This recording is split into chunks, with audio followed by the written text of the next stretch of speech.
नमस्कार। ऐतिहासिक तथ्यों पर आधारित श्रृंखला सच का सामना में आपका स्वागत है। मैं हूं मुकेश कुमार।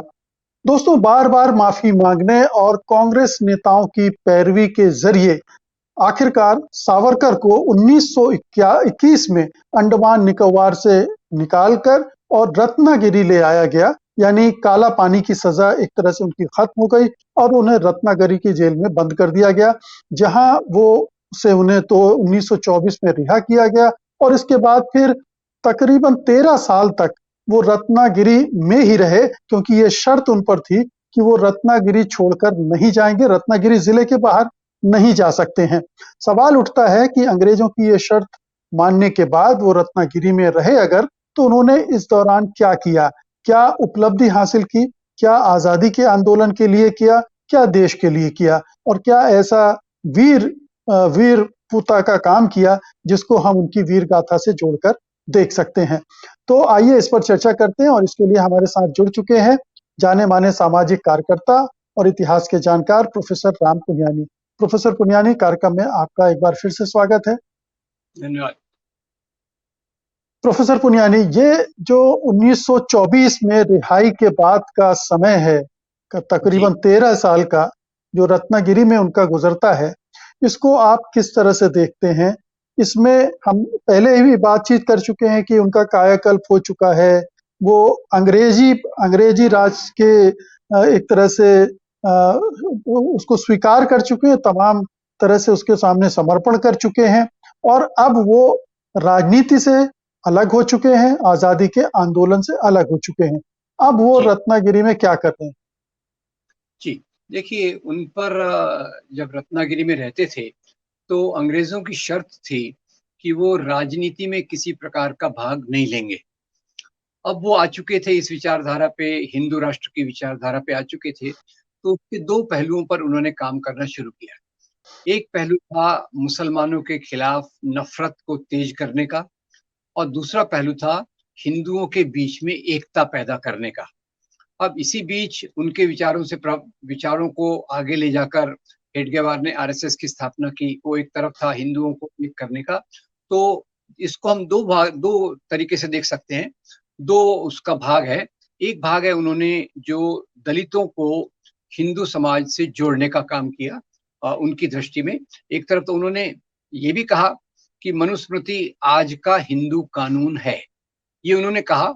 और मनुस्मृति को उन्होंने कहा कि जैसे वेद हमारे लिए पवित्र है, वैसे ही मनुस्मृति भी हमारे लिए पवित्र है। तो एक तो उन्होंने कहा। इसके बावजूद उन्होंने एक तो पतित पावन मंदिर शुरू किया और उसमें खासियत ये थी कि दलितों को उसमें प्रवेश मिले। एक दूसरा, उन्होंने सहभोज का कार्यक्रम चालू किया, जिसमें 75 महिलाएं सवर्ण और दलित जाति की, उनको साथ में खाना खिलाने का कार्यक्रम था। तीसरा, उन्होंने एक सम्मेलन भी बुलाया, जो छुआछूत उन्मूलन सम्मेलन भी उन्होंने बुलाया 1931 में। ये इस प्रकार के काम ये एक धरातल पर है। दूसरे धरातल पर उन्होंने जो उनकी हिंदू राष्ट्र की विचारधारा को प्रचारित करने के लिए दो तीन किताबें लिखी और एक अखबार का एक साप्ताहिक शुरू किया। उसका नाम था श्रद्धानंद नाम से उन्होंने शुरू किया।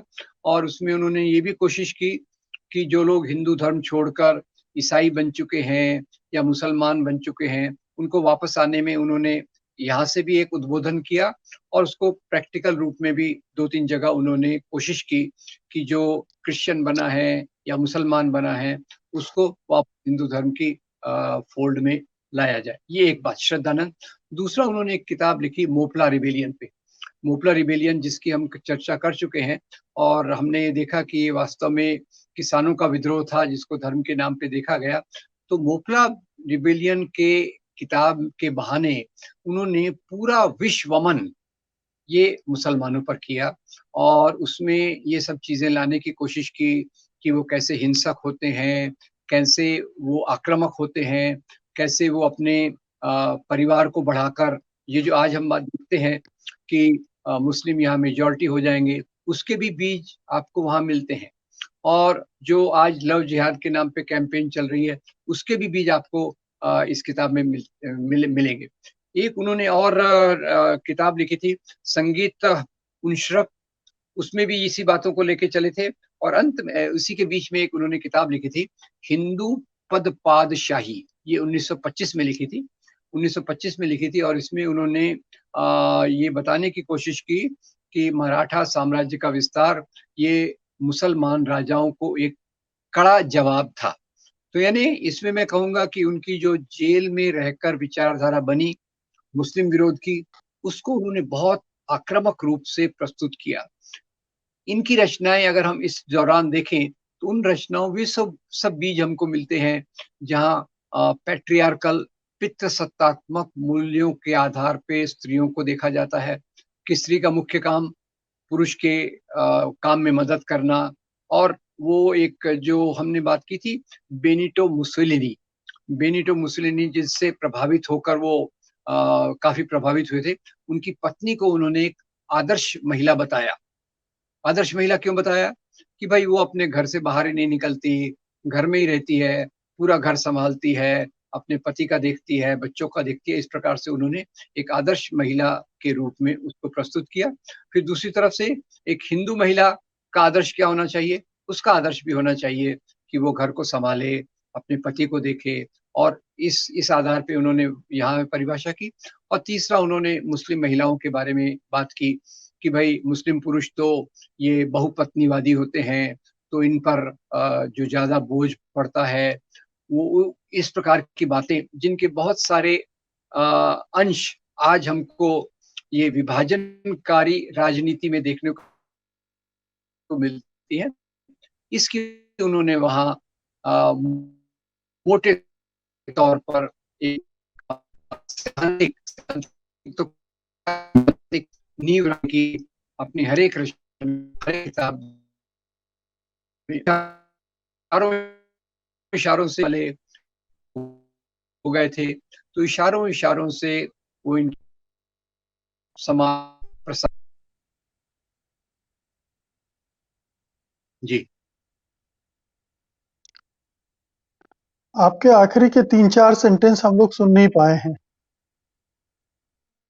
जी, मैं फिर से उसको दोहरा देता हूँ कि तो ये जी, आज हम जो हिंदू राष्ट्र विभाजनकारी राष्ट्रवाद के परिणाम आज देख रहे हैं, उनके जो तर्क, उनके तर्क या कुतर्क जो देख रहे हैं, उसकी नींव उस समय काफी रखी गई।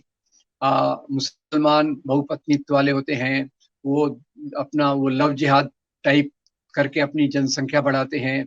और जो महिलाओं का काम है कि वो अपने पुरुष की सेवा करके एक अच्छा घर बनाएं, इस प्रकार की बातें उन्होंने, जो मैंने तीनों किताबें बताई इस दौरान जी। जो उन्होंने लिखी, मोपला रिबेलियन पे, फिर हिंदू पद पातशाही पे, और तीसरा जो उन्होंने नाटक लिखा, उसमें इन बातों की नींव उन्होंने रखी।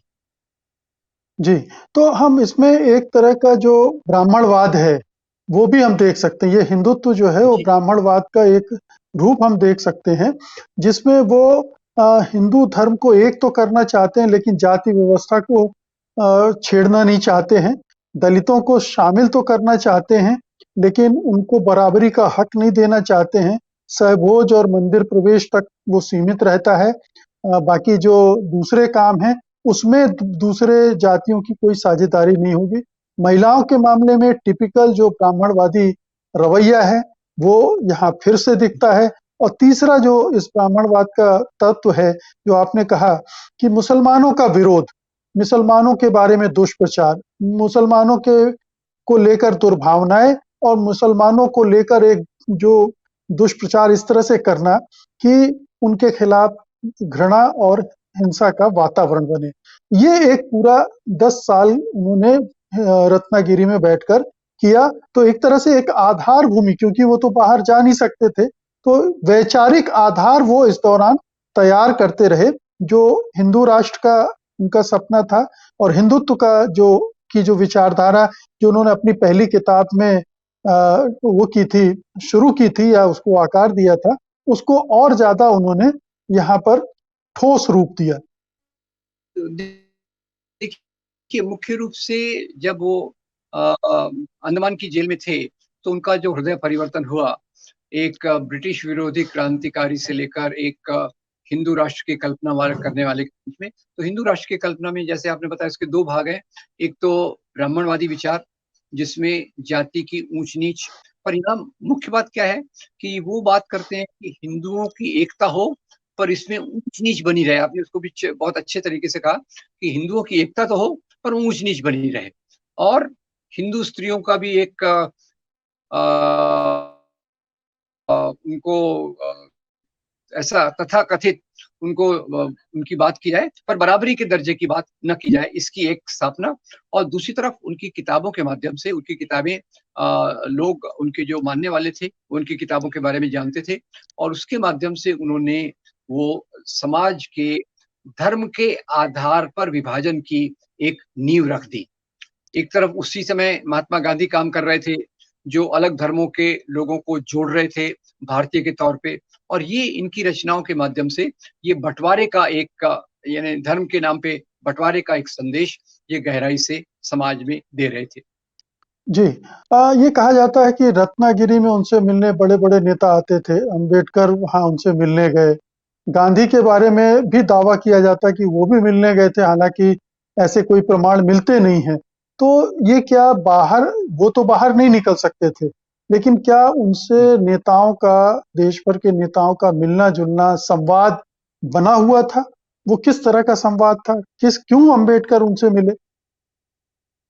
देखिए, ये ज्यादातर जो इसमें है ये इन लोगों के खुद के दावे भी हैं, खुद के दावे हैं कि भाई इनसे मिलने तो नेपाल नरेश भी आए थे। वो सच भी हो सकता है क्योंकि ये तो इनका तो मानना था कि ब्रिटिश ने जो है वो नेपाल के राजा को सत्ता सौंप कर जाना चाहिए क्योंकि नेपाल का राजा दुनिया के हिंदुओं का नेता है। तो वो एक अलग बात है। पर गांधी से उनकी मुलाकात हुई इसके बारे में कोई ऑथेंटिक सोर्स नहीं मिलता। जहां तक अंबेडकर का सवाल है, अंबेडकर के बारे में भी उस प्रकार की भ्रांतियां फैलाई जाती हैं। और मुझे शंका इसलिए है क्योंकि अंबेडकर इस बात को जानते थे कि सावरकर, और उन्होंने अपनी आगे वाली किताबों में सावरकर के राष्ट्रवाद की आलोचना की है। और खासतौर तो अंबेडकर उस समय तक मनुस्मृति को जला चुके थे, मनुस्मृति के मूल्य से दूर हट चुके थे। अंबेडकर ये कह चुके थे, मैं हिंदू धर्म में जन्मा हूँ, ये मेरे हाथ में नहीं था, पर मैं हिंदू इस धर्म में मरूंगा नहीं। तो वो ऐसे सावरकर से मिलने भी, पता नहीं इसके भी मुझे कोई स्पष्ट प्रमाण नहीं मिले। मिलने भी जाएंगे तो क्यों मिलने जाएंगे, क्योंकि उनका तो मुख्य उद्देश्य था कि एक तो भारत भारत बने, स्वतंत्रता समानता बंधुता के आधार पे बने, और हिंदू धर्म की जो जाति व्यवस्था है वो अंबेडकर के लिए सबसे बड़ी पीड़ा का विषय थी। और इन लोगों के जो विचार थे, अब मनुस्मृति की स्वीकृति, अब ये बार बार उसको कह रहे हैं कि मनुस्मृति हमारे आज के हिंदुओं का ग्रंथ है, तो ऐसे व्यक्ति से अंबेडकर क्यों मिलेंगे, इसके बारे में मुझे शंका है। क्योंकि अंबेडकर जी। की समझ इन मामलों में बहुत स्पष्ट थी। और उनकी जो लेखनी में, मैं लेखनी के आधार पे कह रहा हूँ, उनकी एक आध घटना को कोट करके ओरल हिस्ट्री के नाम पे ये कुछ उसमें फैला सकते हैं, पर जैसे महात्मा गांधी से उनकी कोई मुलाकात नहीं हुई, ये तो मैं निश्चित रूप से कह सकता हूँ। और अंबेडकर भी उनको मिलने जाएंगे, किस कारण से मिलने जाएंगे ये मुझे समझ में नहीं आता, क्योंकि अंबेडकर का जी। एक अलग ही सोचने का तरीका उस समय भी चल रहा था। जी, लेकिन ये बात सच है कि 1929 में पहली बार गोडसे, नाथूराम गोडसे, वो रत्नागिरी में सावरकर से मिला था, जिसने बाद में महात्मा गांधी की हत्या की। जी जी, ये तो देखिए, गोडसे और सावरकर का जो संबंध है ये तो बहुत लंबा रहा है। और गोडसे उनके बहुत करीबी थे। वो सावरकर को अपना गुरु भी मानते थे, सावरकर को अपना विचारक भी मानते थे, और उनका ये संबंध तो आखिरी तक रहा। तो इसके बारे में शायद मैंने उल्लेख किया कि जब गांधी हत्या के में केस चला, गोडसे को उसमें फांसी हुई, पर जब तक वो कोर्ट में बैठते थे सावरकर उनको देखते तक नहीं थे। और इसी बात की पीड़ा गोडसे ने कही कि इन्होंने मुझे पहचाना तक नहीं, देखा तक नहीं, ऐसा इंप्रेशन दिया कि ये कौन व्यक्ति है, मैं तो इसको जानता तक नहीं हूँ। जबकि वास्तविक जिंदगी में मेरे ख्याल से गोडसे उनका बहुत करीबी व्यक्ति था। जी, और यहाँ रहते हुए चूंकि वो राजनीति पर कुछ लिख पढ़ बोल नहीं सकते थे, तो जो कुछ भी लेखन है उसमें एक डिस्क्लेमर उनका रहा कि ये इसका राजनीति से कोई लेना देना नहीं है। तो ये एक डर उनके अंदर समाया रहा और हम अगले एपिसोड में बात करेंगे कि उन माफीनामों के अलावा भी माफीनामे उनकी तरफ से लिखे गए। जब वो रत्नागिरी में आ गए अपने लिखे के लिए, जिस पर किसी पर आपत्ति हुई तो उन्होंने उस पर भी माफी मांगी। जी, ये तो खैर उनके चरित्र में ही था कि एक तरफ से तो वो अभी अभी जब हिंदू राष्ट्र की बात आ गई तो उनकी राजनीति की दिशा पूरी तौर से बदल गई। अब उनको ब्रिटिशों से कोई शिकायत नहीं रही, ब्रिटिशों के खिलाफ कोई किसी प्रकार का काम करने की जरूरत नहीं थी। तो फिर भी उनका जो सांकेतिक उनका ज्यादा लेखन इस समय सांकेतिक रहा है। तो एक Hindu unity despite the caste system और एक हेट्रेड फॉर मुस्लिम्स, ये उनके दो मुख्य पैमाने जो सांकेतिक लेखन में भी उन्होंने दिए हैं। और उन्होंने डिस्क्लेमर यही दिए होंगे कि इसमें कुछ भी मैं राजनीतिक इसका उद्देश्य नहीं चाहता।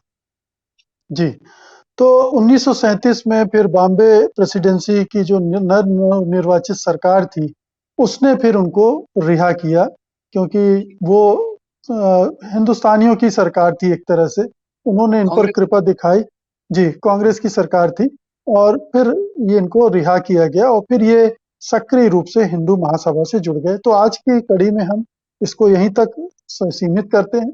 आने वाली कड़ियों में हम सावरकर की इस वीर गाथा को आगे बढ़ाएंगे और देखेंगे कि हिंदू महासभा से जुड़कर उन्होंने क्या किया, गांधी की हत्या में उनकी क्या भूमिका बताई जाती है। इन तमाम पहलुओं पर बातचीत करेंगे और ये सिलसिला अभी जारी रहेगा। बहुत बहुत शुक्रिया प्रोफेसर पुनियानी आज की बातचीत के लिए। धन्यवाद आपका। नमस्कार। सत्य हिंदी का ऐप डाउनलोड करें गूगल प्ले स्टोर पर।